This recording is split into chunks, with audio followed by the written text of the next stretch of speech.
वो सरकारें जो सत्ता में हैं, वो सरकारें जो ऑपोजिट लीडर्स हैं, उन सब से ऑलमोस्ट जो देश सेंटर लेवल के मिनिस्टर्स हैं, सेंटर लेवल के सब लोग हैं, उनसे, और जो टोरंटो ओंटारियो में स्टेट लेवल के लोग हैं, उनके मिनिस्टर्स, उनके सब लोग, एक मैसेज जो देना जरूरी था कि यीशु मसीह क्या चाहते हैं आने वाले समय में, उसकी क्या इच्छा है उसके मसीही लोगों की लाइफ में। तो सिर्फ एक पार्टी को नहीं मिला गया, दोनों पार्टी के टॉप लोग, एक जो सत्ता में है, एक जो सत्ता में आने वाला है या आएगा, प्रभु जानता है, उन सब से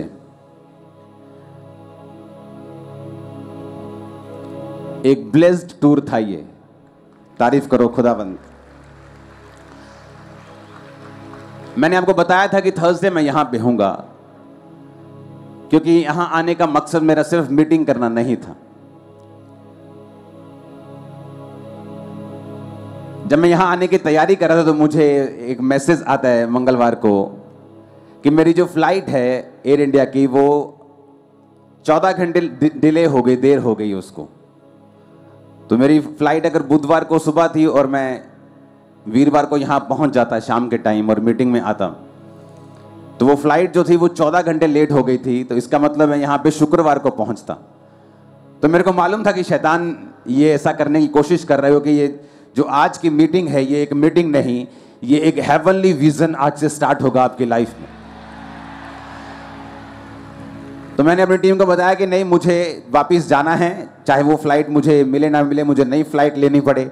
तो जब कोशिश की गई तो एक फ्लाइट मुझे उसी दिन की मिल गई। तो हमने सारे प्रोग्राम, कुछ प्रोग्राम अभी रहते थे, कुछ लोगों से मिलना बाकी था, तो उसको छोड़कर 8 बजे मैंने फ्लाइट पकड़ी। सुबह मैं यहाँ पे था तड़के, अब मैं आपके बीच में हूँ और मैं विश्वास करता हूँ खुदाबंद अपने कामों को आपके बीच में करेगा।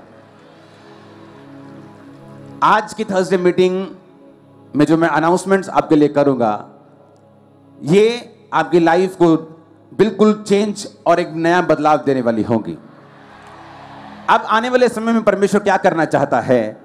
आने वाले समय में जब परमेश्वर आपको देखता है कि शैतान के जो हथियार हैं वो बढ़ गए हैं, मैंने कुछ प्रोफेटिक वर्ड थे जो मैंने वहां पे नहीं दिए, लेकिन परमेश्वर मुझसे बात कर रहा था कि आने वाले समय में जो इमोरालिटी है, जो व्यभिचार है, जो पाप है, वो इतना बढ़ जाएगा कि फॉरेन कंट्री में परमेश्वर मुझे दिखा रहा था कि जो गुप्त अंग के आकार के जैसे बिल्डिंग्स बनेगी फॉरेन में, जो गुप्त अंगों के जैसे लगा करेगी, और इतने इमोरल लोग होंगे, इतने व्यभिचारी लोग होंगे जो ओपनली अपने व्यभिचार के बारे में घमंड किया करेंगे आने वाले समय में।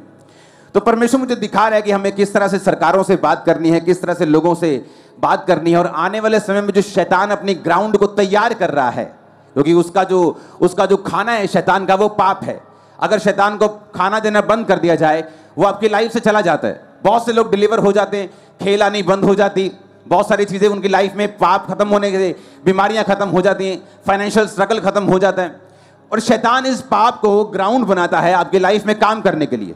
उसके पास कोई लीगल ग्राउंड नहीं है, वो आपकी लाइफ में काम नहीं कर सकता। जब से जीसस क्राइस्ट ने बोला है इट इज फिनिश्ड, कि सब कुछ पूरा हुआ, तुम्हारी छुटकारे का काम, तुम्हारी चंगाई के लिए 39 कोड़े खाने का काम, तुम्हारे पापों की माफी के लिए लहू बहाने का, सब कुछ पूरा हो चुका है। लेकिन शैतान अब भी लोगों की लाइफ में इसलिए काम कर रहा है क्योंकि शैतान के पास लीगल ग्राउंड होना चाहिए आपकी लाइफ में काम करने का। जिस तरह प्रभु यीशु मसीह ने कहा, जब उस व्यक्ति ने कहा कि मेरे अंदर तो सेना है, तो यीशु मसीह ने कहा निकल जा और था गड़े में जा। उसने कहा नहीं, ऐसा कर, मुझे सामने सूरों का झुंड चढ़ रहा है, मुझे वहां भेज दे। यीशु मसीह ने उसे इसलिए सूरों के झुंड में नहीं भेजा क्योंकि वो ज्यादा थी, और यीशु मसीह से उसने कॉम्प्रोमाइज यीशु मसीह ने कर लिया, ठीक है तेरी पावर ज्यादा है, चल तू जहां जाना चाहता है चला जा, लेकिन इससे निकल जा। जीसस क्राइस्ट ने उसे सूरों के झुंड में इसलिए भेजा क्योंकि सूरों का झुंड, सूअर चराना पाप था। सूअर एक अपवित्र जानवर था बाइबल के मुताबिक, और जहां पर शैतान काम कर रहा है और वचन टूट रहा है, वहां पे शैतान लीगल ग्राउंड से जा सकता है और यीशु मसीह उसे जाने से रोकेंगे नहीं। इसलिए शैतान अपनी लीगल ग्राउंड को तैयार करता है आपके लाइफ में काम करने के लिए, क्योंकि उसके बिना वो आपकी लाइफ में ना तो अटैक कर सकता है आपके फाइनेंस पर, आपकी बॉडी के ऊपर, आपके बच्चों के ऊपर, आपके दिमाग के ऊपर, आपके घर के ऊपर, आपकी सेहत के ऊपर ना तो वो कोई काम कर सकता है। इसलिए वो लीगल ग्राउंड्स को तैयार करता है ताकि आपकी लाइफ में वो ऐसे काम को कर सके जो वो करना चाहता है। और परमेश्वर अपने वचन पे चलने वालों को, जो हमारी लीगल ग्राउंड है कि हम परमेश्वर के वचन पे चलते हैं, ये हमारा लीगल ग्राउंड है और इसलिए शैतान हमारी लाइफ में काम नहीं करता। इसलिए परमेश्वर ने कहा जो आत्मा के चलाए चलते हैं वही परमेश्वर के पुत्र हैं, वही परमेश्वर के कामों को देखेंगे।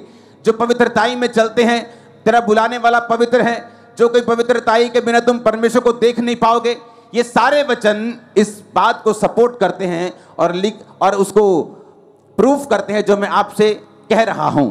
अब शैतान ये चाहता है कि वर्ल्ड वाइड वो इमोरल लोगों को खड़ा करे, ऐसे लीडर्स को खड़ा करे, ऐसे लोगों को खड़ा करे जो ऐसी ऐसी बिल्डिंग्स, ऐसी ऐसी चीजें जो आपने अभी सोची भी नहीं आने वाले समय में होंगी, उसको प्रमोट करे। और उसको जब वो प्रमोट करेगा, जितने लोग उसे देखेंगे, जितने लोग उसके चंगुल में आएंगे, और उतना ही शैतान का काम बढ़ेगा। और अब परमेश्वर क्या करना चाहता है?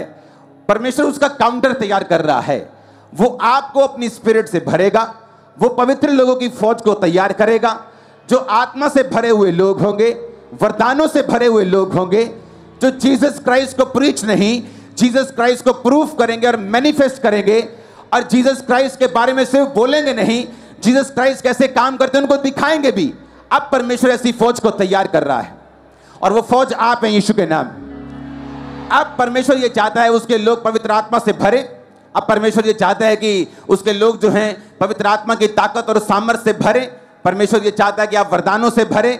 परमेश्वर ये चाहता है आप सुपर नेचुरल दर्शनों को देखें। अब हमारा चर्च में क्या होगा? अब थर्सडे की मीटिंग जो होगी ये नॉर्मल मीटिंग नहीं होगी। थर्सडे मीटिंग में तो जो वॉलंटियर्स हैं, आप कल या परसों मामा से जब भी आपकी बात होती है, वो आज बुलाए, कल बुलाए, परसों बुलाए, मीटिंग के बाद बुलाए, आपको मीटिंग के लिए तैयार रहना है। पास्टर्स के लिए चर्च में एक स्थान रखना है, ओके? क्योंकि बहुत सारे मेरे सन्स हैं जिनकी चर्च हजारों की है, वो भी नीचे आके बैठते हैं यहाँ पर। तो नीचे बैठना प्रॉब्लम नहीं है, लेकिन मुझे ये मालूम होना चाहिए कि जितने लोग पास्टर्स हैं, दूसरी चर्चिस के हैं, पास्टर्स हैं, सेवा में हैं, वो लोग कहाँ बैठे हैं, ताकि जब मैं प्रार्थना करने के लिए मुझे मालूम हो कि पास्टर्स यहाँ बैठे हैं, ये नहीं एक वहाँ बैठे, 10 वहाँ बैठे, 20 वहाँ, तो मैं आपके पास नहीं आ पाऊंगा। तो एक जगह हम रखेंगे जहाँ पास्टर्स को यहाँ या वहाँ या वो मैं आपको बता दूंगा। तो वहाँ उस लाइन में, उस चेयर्स में सिर्फ पास्टर्स लोग बैठेंगे, ताकि एवरी थर्सडे जब मीटिंग होगी, और मैं यहाँ पे होऊंगा, मैं खुद मीटिंग लूंगा एवरी थर्सडे। आप विश्वासी हों, आप पास्टर्स हों, आप दूसरी चर्च के हों, आप दूसरी सेवकाई करते हों, आप इस चर्च के मेंबर हों, आप पवित्र आत्मा की ऐसी फायर से फील होके जाएंगे, ऐसी आग से आप भर के जाएंगे, ऐसे रास्ते आपकी लाइफ के खुलेंगे, ऐसी गैर भाषाएं आप पे आएंगी जो आपने सुनी भी नहीं होंगी अपनी लाइफ में। आमीन। मेरे कौन छे वाला चाहिए चर्च?